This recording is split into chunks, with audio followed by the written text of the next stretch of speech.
Asli guys, gue tuh kangen banget loh sama handphone ini. Gue bisa bilang ini tuh the OG-nya flagship Xiaomi sih. Ukurannya tuh compact, pakai Snapdragon 808 dan yang paling ngangenin, nih ada logo Mi-nya di sini. Pertanda kalau ini tuh adalah beda kasta sama seri Redmi dan Redmi Note pada masanya. Nah, kira-kira gimana sih ya performanya di tahun 2022 ini si Xiaomi Mi 4C? Yuk disimak sampai kelar.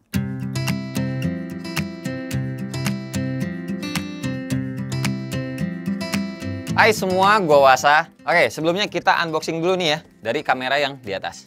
Oke, jadi boxnya seperti ini, persegi panjang ya dan agak-agak tipis warna oranye, logo Mi, agak-agak kangen sama logo Xiaomi, sama box Xiaomi yang kayak gini ya. Terus ini bekas segelan boxnya yaitu garansi distributor Blast, dan di belakangnya ini masih yang global version sih. RAM-nya 3 GB dan internal storage-nya 32 GB. Isi di dalamnya pokoknya tidak sesuai standarnya ya guys. Langsung aja kita buka. Nih, gua kasih tahu. Tuh. Nggak pernah dikasih bubble wrap begini lah kalau Xiaomi dari dulu ya. Ini dia handphonenya, warna putih dapatnya, ntar kita lihat. Terus ini yang aneh juga, dapat chargerannya yang Samsung punya. Terus ini ada hologramnya, sign gitu. Gua nggak tahu sih ini asli atau fake. Cuma feeling gue sih kayaknya palsu deh. Enteng banget soal ini. Terus juga ini kabelnya gue juga nggak tahu nih kabel bawaan atau enggak. Yang pasti ya kelihatannya tuh bagus sih, kokoh gitu, nggak chip murah-murah banget gitu. Cuma minusnya ini kabel bau banget rokok, swear. Nah terus ini adalah kertas-kertas petunjuk penggunaan ya, seperti ini. Nggak ada SIM card ejector.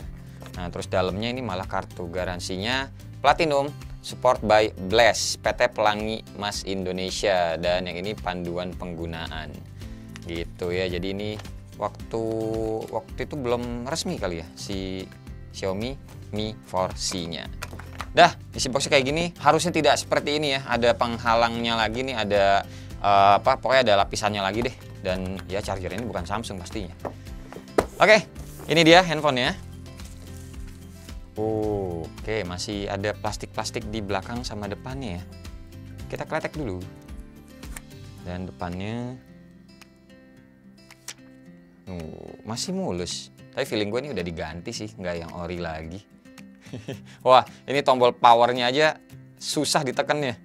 Tombol volumenya masih agak lumayan ya, namanya juga second lah. Infrared blaster ada, jack audio, kangen ya. Waduh, ini Type-C men, ini flagship di masanya. Lubang mic, logo Mi, sama ini speakernya. Terus ini SIM card tray-nya. Terus udah sih, kameranya cuma satu. Dan ini dia. Ini guys. Ini adalah tanda-tandanya flagshipnya Xiaomi itu ada logo Mi seperti ini. Ini adalah OG-nya ya, flagshipnya Xiaomi. Duh, enak banget pegangnya. Oke, kita lanjut. Oke ya, isi di dalam dusnya kayak begitu aja. Kita lanjut lagi. Nah, unitnya ini tuh gue beli di Facebook, iseng banget ceritanya. Beli seharga 1,3 juta, handphonenya mayoritas materialnya ini adalah plastik semua. Dimana pada masa itu belum ada tuh kaum mending-mending untuk urusan backdoor sebuah smartphone. Nggak ada ceritanya, ini handphone dulu diceng-cengin karena belakangnya itu bukan kaca. Layarnya tuh berukuran 5 inci, panelnya tuh IPS Full HD dengan rasionya masih 16:9. Enak banget ini dipegangnya. Dan walaupun layarnya IPS, ini tuh kelihatan padat dan tajam banget.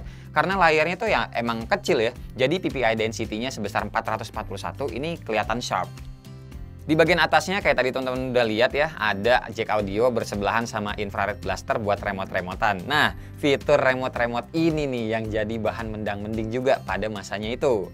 Sebelah kanan ada tombol volume sama power, sebelah kiri slot SIM card dual SIM aja, nggak bisa micro SD. Bagian bawah port ngecasnya udah Type-C, sebuah kebanggaan juga di 2015 silam. Masih banyak soalnya handphone-handphone lain yang masih pakai micro USB. Dan speakernya ini ada di belakang mono aja, jadi suka ketutupan kalau misalkan kita naruh handphonenya itu telentang.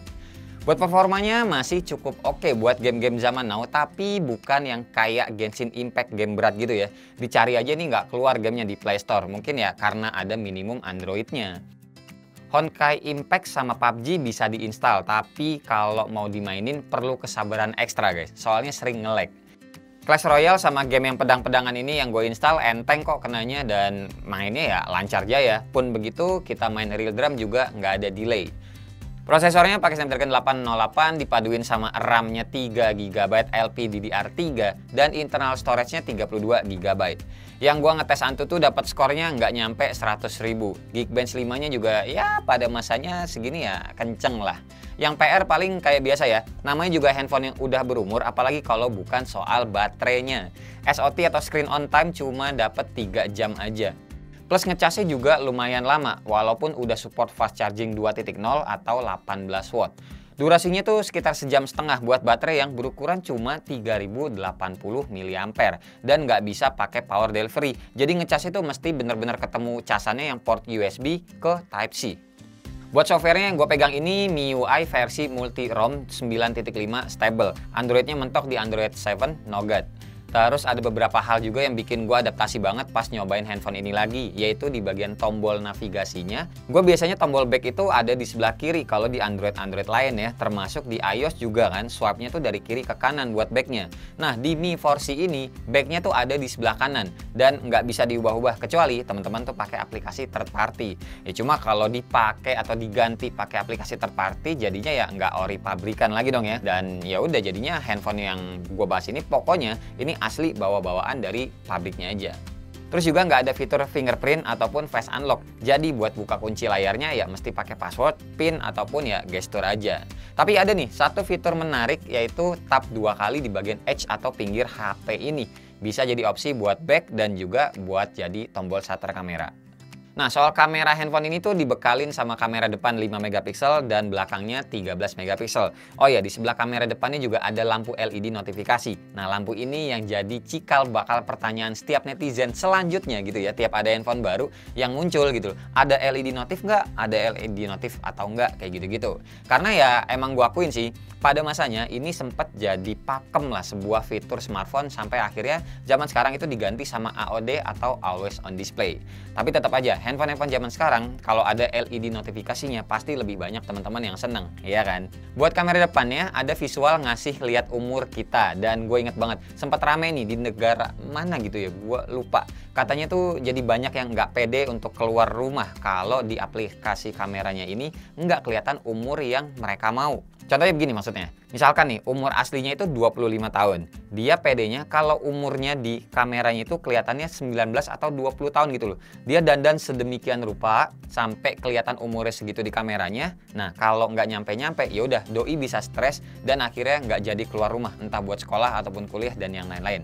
Makanya fitur kayak gini itu tuh sempat rame juga pada masanya dan sekarang akhirnya udah hilang karena udah nggak diadain lagi. Lanjut lagi, buat perekaman videonya baik kamera depan ataupun kamera belakang bisa sama-sama ngerekam di 1080p 30 fps.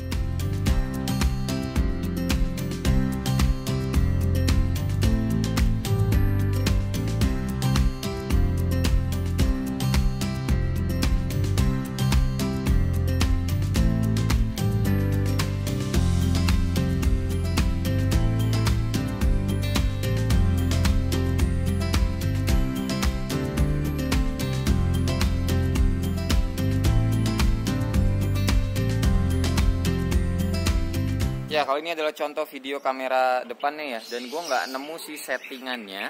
Ini 720p atau 1080p ataupun 30 apa 60 fps. Ini begini ya HDR-nya atau ya ginilah. Kalau kita ngadepin ke cahaya banget di belakang kita, jadinya bener-bener backlight. Muka kita tidak terlihat. Dan ini coba gue bawa jalan. Wah tapi masih oke lah ini mah. Gila gua kangen banget nih sama logo Mi-nya yang di depan ini emang guys. Waduh, compact banget pegangnya. Gile. Oke ya, kita pindah ke kamera belakang. Oke ya, ini video kamera belakangnya. Wah, burung-burung pergi. Oke, seperti ini kita coba tembak langsung ke langit. Sumber cahaya jadi begitu, mirip-mirip kayak kamera depannya juga. Auto backlight ya. Turun ke bawah. Oke. Seperti ini, guncangannya sih kayak berasa si shaky-nya. Ini jalan kaki biasa aja. Tuh. Ini biasa yang model-model rekam begini tuh kalau misalkan kita ngeliat-liat berita atau ada kecelakaan gitu-gitu ya. Biasanya kameranya goyang-goyang ya, modelan kayak begini. Oke deh. Ya, kira-kira kayak gini ya. Kamera belakangnya Xiaomi Mi 4C. Oke, masih lumayan oke ya hasilnya buat keluaran handphone tahun 2015. Tapi videonya aja sih yang emang PR menurut gua. Shaky banget gitu ya, karena nggak ada OIS ataupun ACE-nya. Kesimpulannya, buat gua handphone ini Mi 4C sebenarnya itu nggak bisa sih buat teman-teman pakai atau jadiin HP daily satu ini doang. Soalnya balik lagi ya, masalahnya itu ada di baterai. Walaupun nanti teman-teman ganti sama yang baru, tetap aja sih bakalan sering-sering ngecasnya dalam pemakaian sehari-hari. Terus juga ini Snapdragon 808 pada masanya juga cepat panas ya kan. Ini gua nggak ada aja main game berat ataupun ngerekam video yang lama-lama banget. Makanya bisa gue bilang ini di pengetesan gua kenanya handphone ini aman-aman aja. Baiknya handphone ini tuh kalau teman-teman emang suka jadi pendamping aja, ngilangin rasa kangen sama bentuknya yang emang simple sama compact dan clean kayak gini. Bagian belakangnya tuh emang enak banget sih buat dibawa-bawa.